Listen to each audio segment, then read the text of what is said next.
सभी का स्वागत करता हूं। आज हम बात करने जा रहे हैं एनआईओएस के अंदर आने वाले टीएमए के बारे में। जैसा कि आप सभी स्टूडेंट जानते हैं, टीएमए हमारे टोटल मार्क्स का 20% कैरी करता है एनआईओएस के अंदर। जैसे अगर मैं बात करूं हिंदी की, क्योंकि आज हम जो बात करने जा रहे हैं टीएमए हिंदी की बात करने जा रहे हैं। जैसे कि 100 नंबर का पेपर होता है आपका टीएमए का, ठीक है। टीएमए में से 20 नंबर यानी कि 20 नंबर का टीएमए होता है हिंदी के अंदर।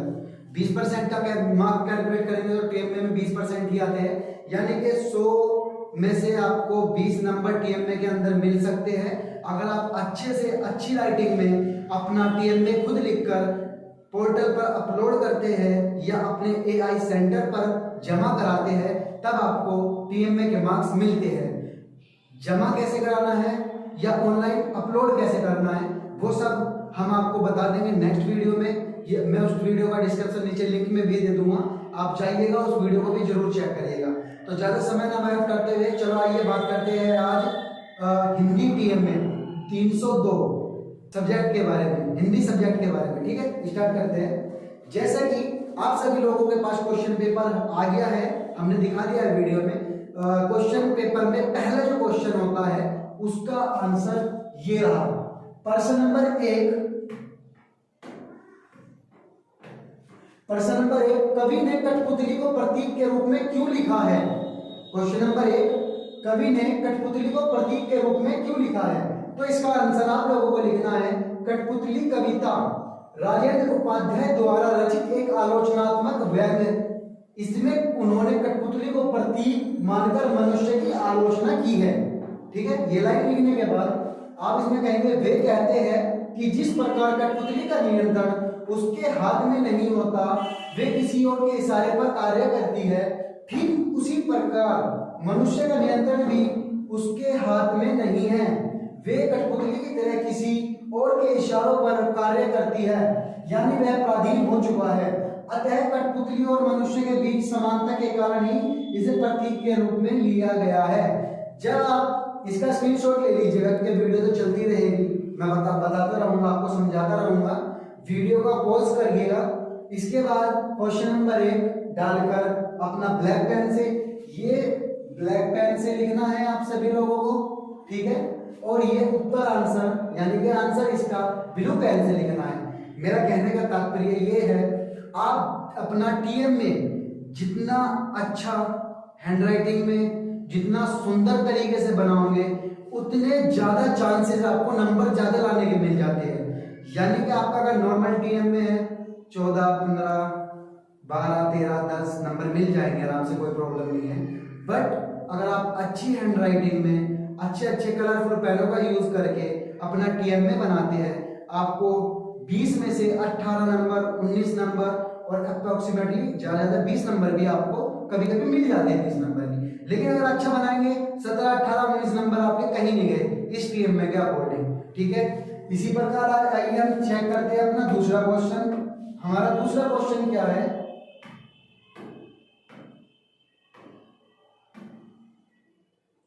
दूसरा क्वेश्चन हमारा ये रहा। इसमें पूछा क्या गया है ये चेक करते हैं पहले, है ना। इसमें हम चेक करते हैं क्वेश्चन नंबर 2, कविता को पढ़ते वक्त कौन कौन सी बातों का ध्यान रखना चाहिए, किन्हीं 4 का उल्लेख करें, ठीक है। यानी कि क्वेश्चन जो है, कविता को पढ़ते वक्त कौन कौन सी बातों का ध्यान रखना चाहिए, उन बातों का उल्लेख करना है। उनमें से किन्हीं 4 बातों का हमें उल्लेख करना है। तो आंसर लिखने का स्टार्ट ऐसे करेंगे हम, कविता को पढ़ने का ढंग उसे आसान या कठिन बनाता है, इसलिए कविता को पढ़ते वक्त हमें निम्नलिखित बातों का ध्यान रखना चाहिए, जिसमें नंबर 1 है स्वर पाठ। कविता का सदैव स्वर पाठ किया जाना चाहिए। इससे उचित यदि गति लय के कारण कविता के अर्थ को समझने में बहुत सहायता मिलती है। मीन्स जिस भी हम कविता को पढ़े उसको स्वर पाठ यानी कि बोल बोल के पढ़ना चाहिए। नंबर 2, कवि का संक्षिप्त परिचय। कविता को पढ़ते समय अगर संभव हो तो कवि का संक्षिप्त परिचय भी प्राप्त कर लिया जाए। इससे कविता में निहित रस, भावनात्मक तत्वों को समझने में सहायता मिलती है। यानी कि कवि का परिचय भी लगभग हर बुक में दिया होता है, आप उसका कवि का परिचय भी पढ़ लेंगे तो थोड़ा कवि कहना क्या चाह रहा है, उसके लिखने के बोल क्या है, वो सब तरीके आपको समझाए जा सकते हैं। नंबर 3, भाषा को समझने का प्रयास करना चाहिए। कविता के भाषा समझने का मतलब सिर्फ शब्दों का अर्थ जानना ही नहीं होता, ठीक है। चित्रात्मक तथा भावनात्मक की अभिव्यक्ति का भी विश्लेषण किया जाना चाहिए, ठीक है। इस तरीके से हम तीसरा पॉइंट लिख लेंगे।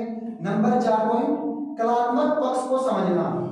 कलात्मक पक्ष को समझना चाहिए। अलंकार, छंद, भाषा आदि के माध्यम से कविता के कला पक्ष को भी समझने का प्रयास किया जाना चाहिए, क्योंकि इसके बिना कविता को गहराई तथा विस्तार से नहीं समझा जा सकता। यहाँ पे आपका क्वेश्चन नंबर 2 खत्म हो जाएगा, ठीक है। ये खत्म होने के बाद हम क्वेश्चन नंबर 3 की तरफ बढ़ते हैं। क्वेश्चन नंबर 3 हमारा क्या है?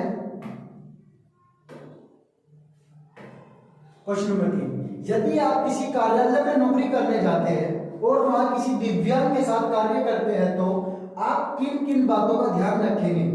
क्वेश्चन नंबर जो 3 दिया गया है उसे समझने की कोशिश करें। यदि आप किसी कार्यालय में नौकरी करने जाते हैं और वहां किसी दिव्यांग के साथ कार्य करते हैं तो आप किन किन बातों का ध्यान रखेंगे? जीविका कीजिए, पाठ के संदर्भ में स्पष्ट कीजिए। तो अभी हमें यहाँ पे लिखना क्या है? अगर हम किसी कार्यालय में नौकरी करने जाते हैं और वहां अगर कोई दिव्यांग कार्य करता है तो हम निम्नलिखित बातों का ध्यान रखेंगे। नंबर 1, अनुकूल वातावरण बनाएं। हम उस व्यक्ति के लिए ऐसा वातावरण, माहौल का निर्माण करेंगे जिससे व्यक्ति उसे दिव्यांग का एहसास न हो, यानी कि हम एक ऐसा माहौल क्रिएट करेंगे वहां पर ताकि उस दिव्यांग व्यक्ति को ऐसा न लगे वो दिव्यांग है हमारी बातों से। नंबर 2, प्रोत्साहित करेंगे। कार्य में उसका मन लगता रहे और उसकी सफलता के लिए हमें उसे प्रोत्साहित भी करेंगे। नंबर 3, कार्य में सहायता। जहां तक संभव हो हम उसे कार्य में भी सहायता करेंगे। ये क्वेश्चन नंबर 3 आपका खत्म हो जाता है। यहाँ पर ये छोटे छोटे क्वेश्चन होते हैं, ठीक है ना, ये क्वेश्चन छोटे छोटे होते हैं।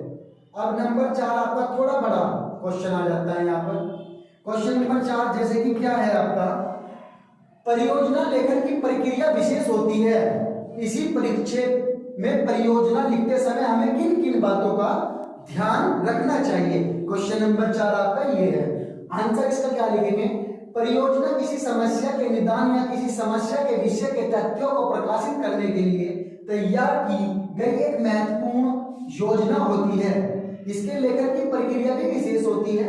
इस परिक्षेप में परियोजना लिखते समय हमें निम्नलिखित बातों का ध्यान रखना चाहिए। अब वो बातें क्या है समझ लेते हैं। नंबर 1, विषय तैयारी।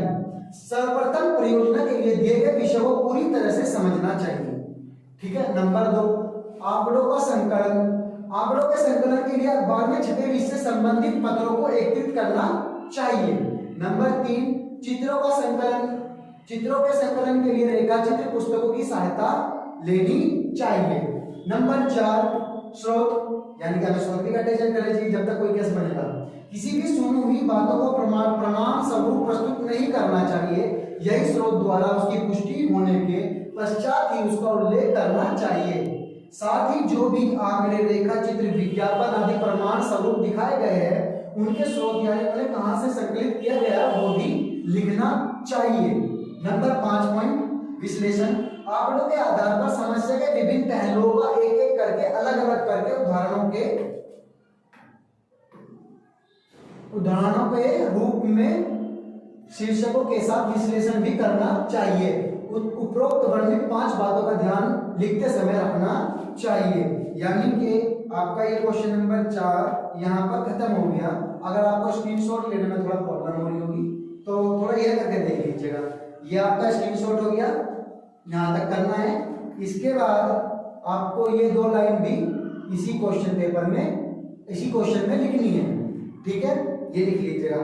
इसके बाद अब हम स्टडी करते हैं क्वेश्चन नंबर 5। अगर किसी को स्क्रीनशॉट लेना है तो ले लीजिएगा यहाँ पर, ठीक है। अब क्वेश्चन नंबर 5 क्या है? यदि आप किसी कार्यालय में नौकरी करने जाते हैं तो वहां प्रारूपण लिखते समय किन किन बातों का ध्यान रखेंगे? स्पष्ट कीजिए, ठीक है। इसका उत्तर लिखेंगे हम।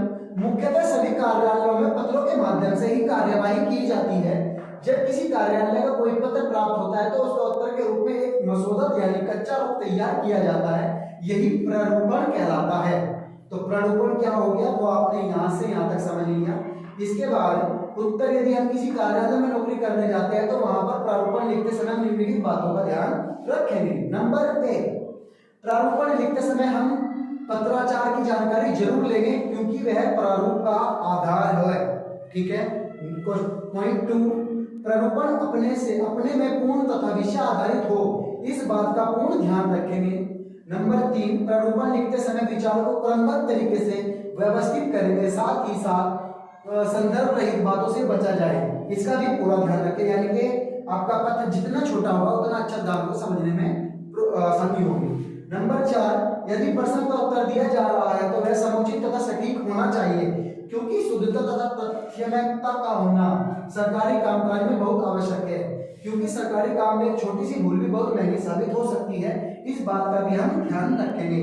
नंबर 5 पॉइंट, प्रारूप की भाषा पक्षपात से मुक्त, स्पष्ट तथा सरल होनी चाहिए, हम इस बात का भी ध्यान रखेंगे। उपरोक्त वर्णित 5 तथ्यों का ध्यान हम प्रारूप तैयार करने समय रखेंगे। ठीक है, ये आपका क्वेश्चन नंबर 5 भी खत्म हो गया।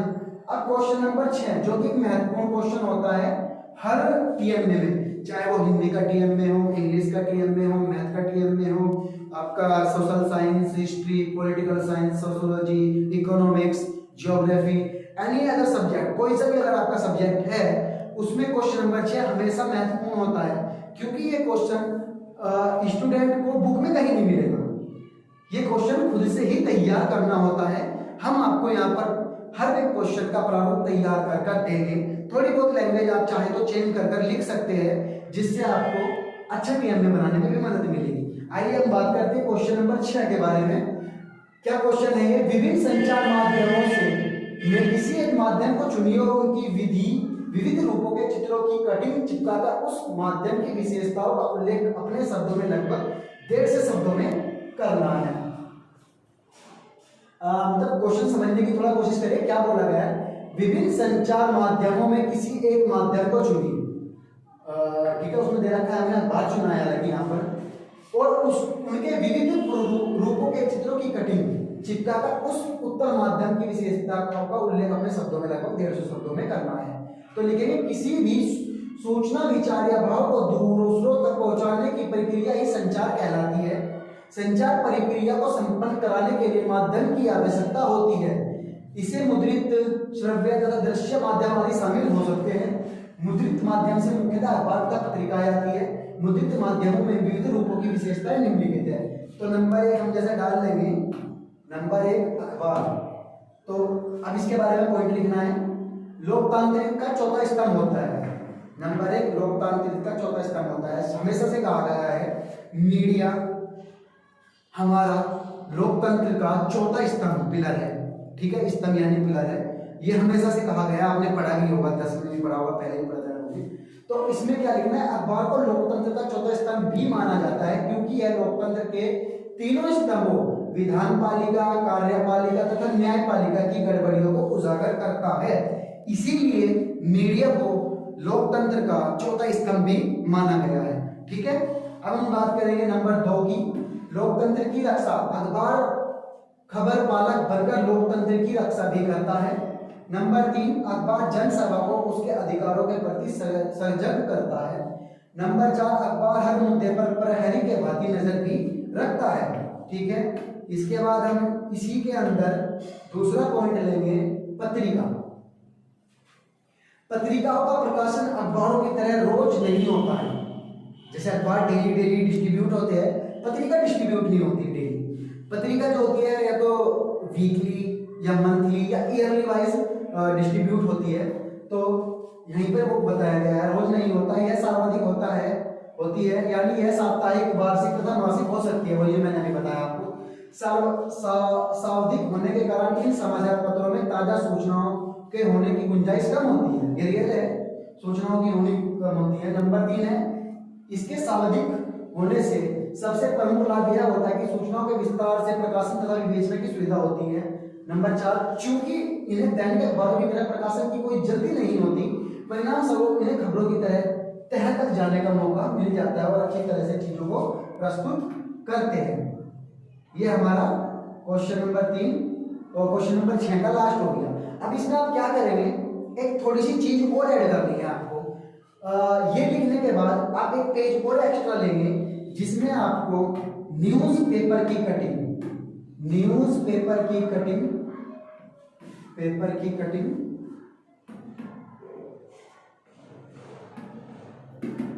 थोड़ा लिखा देंगे आराम से, और पत्रिका यानी कि मैगजीन की कुछ चित्रों की कटिंग आपको इस पेज के बाद लगानी है अपने टीएमए में। देन आप अपना टीएमए पूरा का पूरा आपका हिंदी का टीएमए बन चुका है, ठीक है। अब यहाँ पर आपका जब हिंदी का टीएमए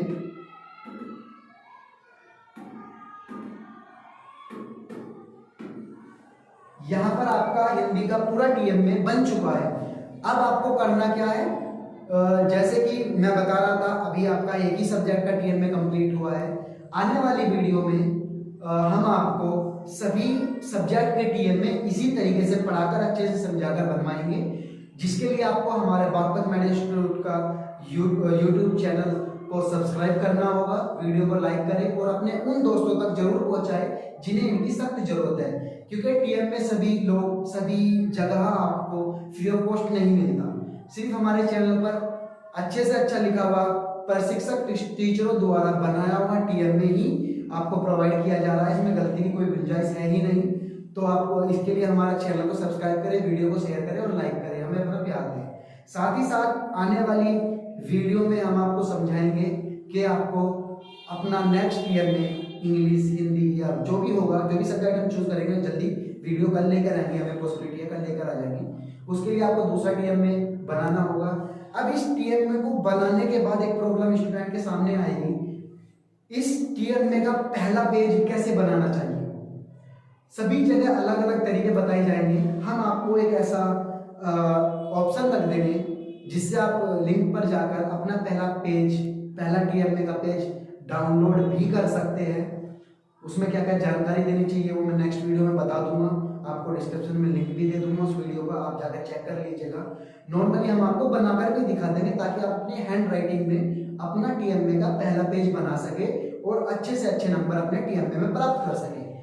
और इसी के साथ एक सूचना और मैं देना चाहूँगा, आप सभी को पता होगा हमने अभी कल एक वीडियो अपलोड की थी जिसमें हमने आपको लोगों बताया था मार्च अप्रैल 2023 में होने वाले एग्जाम फीस भरनी स्टार्ट हो गई है, जो 1 दिसंबर से लेकर 10 जनवरी तक विदाउट लेट पेमेंट चार्ज भरी जा रही है। तो अगर कोई भी स्टूडेंट ऐसा है जिसकी एग्जाम फीस पे अभी तक नहीं हुई है, वो अपनी एग्जाम फीस पे कर दे ताकि उस पर कोई एक्स्ट्रा चार्ज ना लगे, एक्स्ट्रा बर्डन ना आए। और उसी के बाद आपका टीएमए अपलोड करने का ऑप्शन भी खुलेगा, उससे पहले आपका टीएमए अपलोड करने का कोई ऑप्शन नहीं खुलेगा। और कोई भी अपना टीएमए ना छोड़े, इससे आपका होता क्या है, आपके नंबर इंक्रीज होते हैं, आपकी परसेंटेज अच्छी बनती है, जिससे आप अपना 10th और 12th में अच्छा परफॉर्मेंस देकर अपना अच्छा नंबरों से पास हो सकते हो। ठीक है, तो जाने से पहले, अलविदा लेने से पहले आपसे कहूँगा कि आप चैनल को सब्सक्राइब कर दें, लाइक कर दें, कमेंट कर दें और हमारे वीडियो को शेयर भी करें। धन्यवाद।